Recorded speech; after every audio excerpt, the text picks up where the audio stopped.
ಬೇಳೆಯಿಂದ ವಡ ಮಾಡೋದು ಕೇಳಿರ್ತೀರಿ, ಆದರೆ ಅಲಸಂದೆ ಬೇಳೆಯಿಂದ ಸಂಡಿಗೆ ಮಾಡೋದು ಹೆಂಗೆ ಮಾಡೋದು ಅಂತ ತೋರಿಸ್ತಾ ಇದ್ದೀನಿ ನಾನು ಇಲ್ಲಿ. ಇದು ಉತ್ತರ ಕರ್ನಾಟಕದ ಸ್ಪೆಷಲ್ ಸಂಡಿಗೆ ಇದು. ಭಾಳ ಚೆನ್ನಾಗಿರುತ್ತೆ, ಖಾರ ಖಾರವಾಗಿ ಮಸ್ತಾಗಿರುತ್ತೆ. ಸಂಡಿಗೆ ಅಂದರೆ ಇದು ಕರಿಯೋದು ಅಂಥದ್ದು ಏನು ಇರೋದಿಲ್ಲ. ಇದು ಜಸ್ಟ್ ಶಾಲೋ ಫ್ರೈ ಮಾಡೋದು ಅಷ್ಟೇ. ಒಂಚೂರು ಎಣ್ಣೆ ಹಾಕೊಂಡ್ಬಿಟ್ಟು ಫ್ರೈ ಮಾಡೋದು ಭಾಳ ಚೆನ್ನಾಗಿರುತ್ತೆ. ಇದಕ್ಕೆ ಮಜ್ಜಿಗೆಗೆ ಮೊಸರನ್ನಗೆ ಭಾಳ ಚೆನ್ನಾಗಿ ಕಾಂಬಿನೇಷನ್ ಇದು. ಬರ್ರಿ ನೋಡೋಣ ಹೆಂಗೆ ಮಾಡೋದಂತ. ನನ್ನ ವಿಡಿಯೋ ಯಾರು ಹೊಸದಾಗಿ ನೋಡ್ತಿದ್ರೆ ಪ್ಲೀಸ್ ಲೈಕ್ ಮಾಡಿ, ಹಾಗೆ ಸಬ್ಸ್ಕ್ರೈಬ್ ಮಾಡ್ಕೊಳ್ಳಿ. ನಿಮ್ಮ ಫ್ರೆಂಡ್ಸ್ ಆ್ಯಂಡ್ ಫ್ಯಾಮಿಲೀಸ್ ಕೂಡ ಶೇರ್ ಮಾಡಿರಿ. ನೋಡಿರಿ ಇದು ಎಷ್ಟು ಉದುರೋದ್ರಾಗಿ ಎಷ್ಟು ಚೆನ್ನಾಗಿ ಬಂದೈತಿ ಸಂಡಿಗೆ. ನಾ ಇಲ್ಲಿ ಅರ್ಧ ಕೆ.ಜಿ ಆಗೋಷ್ಟು ಅಲಸಂದಿ ಕಾಳು ತೊಗೊಂಡಿದ್ದೀನಿ. ಶಿಪ್ಪಿ ತೆಗ್ದಿದ್ದು ಕಾಳಿದು ಸಿಗ್ತಾವೆ ಇದು ಕಿರಾಣಿ ಅಂಗಡಿಯಾಗೆಲ್ಲ.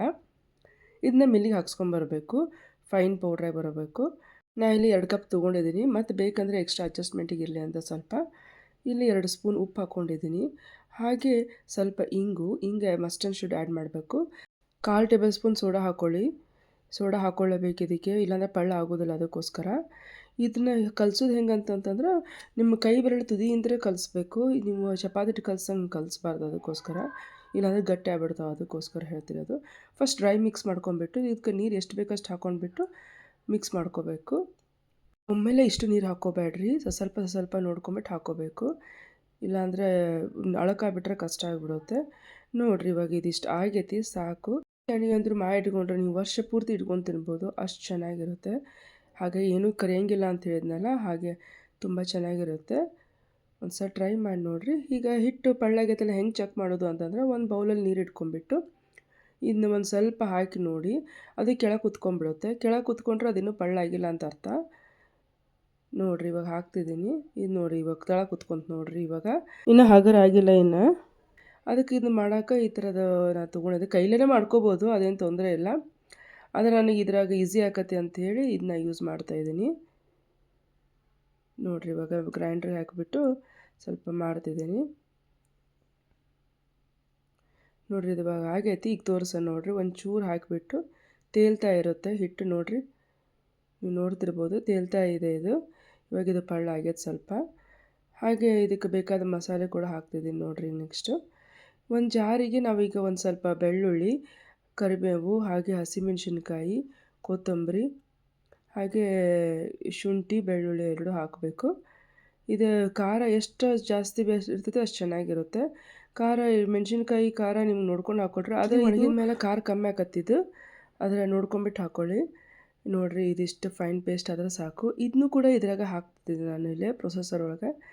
ಇದು ನೋಡಿ ಇದಿಷ್ಟು ಪೇಸ್ಟ್ ಇದಕ್ಕೆ ಹಾಕ್ಕೊತಿದ್ದೀನಿ. ನೋಡಿರಿ ಇವಾಗ ಗ್ರೈಂಡ್ ಮಾಡ್ಕೊಂಬರ್ತೀನಿ. ಇದು ಇದಾದ್ರೆ ಭಾಳ ಈಸಿ ಪಳ್ಳಗೆ ಆಗುತ್ತೆ. ಕೈಲೇ ಮಾಡೋದಂದ್ರೆ ಭಾಳ ತನಕ ಟೈಮ್ ಹಿಡಿತೈತಿ. ಇದು ನೋಡಿರಿ ಇಷ್ಟು ಆಗಿ ಮತ್ತು ನೀರನ್ನ ಹೆಂಗೆ ಇಟ್ಟಿದ್ದು ನಾವು ತೋರಿಸಿದ್ಮೇಲೆ ಅಗಳ ಹಂಗೆ ಚೆಕ್ ಮಾಡಬೇಕು. ನೋಡಿರಿ ಇಷ್ಟು ಕನ್ಸಿಸ್ಟೆನ್ಸಿ ಬಂದರೆ ಸಾಕು. ಇದನ್ನ ಇವಾಗ ನಾವು ಹಾಲಿನ ಪ್ಯಾಕೆಟ್ ಇರುತ್ತಲ್ಲ, ಹಾಲಿನ ಪ್ಯಾಕೆಟಿಗೆ ಹಿಂಗೆ ಹಾಕ್ಕೊಂಬಿಟ್ಟು ರಬ್ಬರ್ ಕಟ್ಟಿ ಒಂಚೂರು ತುದಿ ಕಟ್ ಮಾಡ್ಕೊತೀನಿ. ನಿಮ್ಮ ಕಡೆ ಯಾವ ಥರ ಪ್ಲಾಸ್ಟಿಕ್ ಅವೈಲೇಬಲ್ ಇರುತ್ತೋ ಆ ಥರ ಮಾಡ್ಕೋಬೋದು. ಇದು ಒಂದು ಚೂರು ಸಣ್ಣಗೆ ಇಡೋದಲ್ಲ, ಅದಕ್ಕೋಸ್ಕರ ನೋಡಿರಿ ತುದಿನ ಇಷ್ಟು ಕಟ್ ಮಾಡ್ಕೊತಾ ಇದ್ದೀನಿ. ಇಷ್ಟಾದರೆ ಸಾಕು. ಭಾಳ ಸಣ್ಣ ಮಾಡ್ಕೊಬೋದು, ಭಾಳ ದಪ್ಪ ಮಾಡ್ಕೋಬಾರ್ದು. ಈ ಥರ ಒಂದು ಪ್ಲಾಸ್ಟಿಕ್ ಕವರ್ ಹಾಸ್ಕೊಂಬಿಟ್ಟು ಸಣ್ಣಗೆ ಟಿಬಿ ಇಟ್ಕೊಂಡು ಹೋಗೋದು ಅಷ್ಟೇ, ಒಂದು ಡಾಟ್ ಥರ. ನೋಡಿ ಎಷ್ಟು ಈಸಿ ಆಗುತ್ತೆ ಅಂತ. ಇದ್ರಾಗಾದರೆ ಈಸಿ ಆಗುತ್ತೆ. ಇಲ್ಲಿ ಕೈಲೇ ಇಡ್ತಿದ್ರಿ, ಹಳೆ ಕಾಲದಾಗೆಲ್ಲ ಕೈಲೇ ಮಾಡ್ತಿದ್ರು. ಬಟ್ ಇದು ಭಾಳ ಈಸಿ ಆಗುತ್ತಂತೆ ಕೈತಲ್ಲೇ ತೋರಿಸ್ತಾ ಇದ್ದೀನಿ ನಾನು ಇಲ್ಲಿ. ನೋಡಿರಿ ಇಷ್ಟೆಲ್ಲ ಹಾಕಿ ನಾನಿವಾಗ ಬೆಳಗ್ಗೆನೇ ಒಂದು 8 ಗಂಟೆ ಸುಮಾರು ಹಾಕ್ಕೊಂಬಿಡ್ಬೇಕು. ಅಂದರೆ ನಿಮ್ಗೆ ಸಂಜೆ ಮುಂದೆ ಅಷ್ಟೊತ್ತಿಗೆ ಅದು ಸ್ವಲ್ಪ ಒಣಗಿರುತ್ತೆ. ಹಾಗೆ ರಿವರ್ಸ್ ಹಾಕ್ಕೊಂಡ್ಬಿಟ್ಟು ಒಣಗಾಕಿಡ್ಬೋದು. ನೋಡಿರಿ ಇದು ಸಂಜೆ ಮುಂದೆ ತೋರಿಸ್ತಾ ಇದ್ದೀನಿ. ಸಂಜೆ ಮುಂದೆ ನೋಡಿರಿ ಆಲ್ಮೋಸ್ಟ್ ಸ್ವಲ್ಪ ಒಣಗಿಬಿಟ್ಟಿದೆ, ಒಂದು 50% ತೋರಿಸ. ನೋಡಿರಿ ಹೆಂಗೆ ಎದ್ದೇಳ್ತದೆ, ಈಸಿಯಾಗಿ ಎದ್ದೇಳುತ್ತೆ, ಏನು ಕಷ್ಟಪಡೋ ಅವಶ್ಯಕತೆನೇ ಇಲ್ಲ. ನೋಡಿರಿ ಒಂದೊಂದಾಗಿ ಹಿಂಗಾಗುತ್ತೆ, ಒಂದೊಂದಾಗಿ ತಾವೇ ಎದ್ದೇಳ್ತಾವೆ, ಅಷ್ಟು ಬೇಗ ಒಣಗಿರುತ್ತೆ. ಆದರೆ ಬೆಳಗ್ಗೆ 8ಕ್ಕೆ ಹಾಕಿರ್ಬೇಕು ನೀವು, 8-9 ಗಂಟೆಗೆಲ್ಲ. ನೋಡಿರಿ ನೆಕ್ಸ್ಟ್ ಡೇಗೆ ನೋಡಿರಿ ತಾವೇ ಬಂದುಬಿಡ್ತಾವೆ. ಇದನ್ನು ಒಂದು 2 ದಿನ ಬಿಸಿಲಿಗೆ ಮತ್ತೆ ಒಣಗಾಕಿಡ್ತೀನಿ. ವರ್ಷ ಪೂರ್ತಿ ಇಡೋದಿರ್ತೈತಲ್ಲ, ಅದಕ್ಕೆ ಒಂದು ಸ್ವಲ್ಪ ಬಿಸಿಲಿಗೆ ಇಟ್ಟೀನಿ.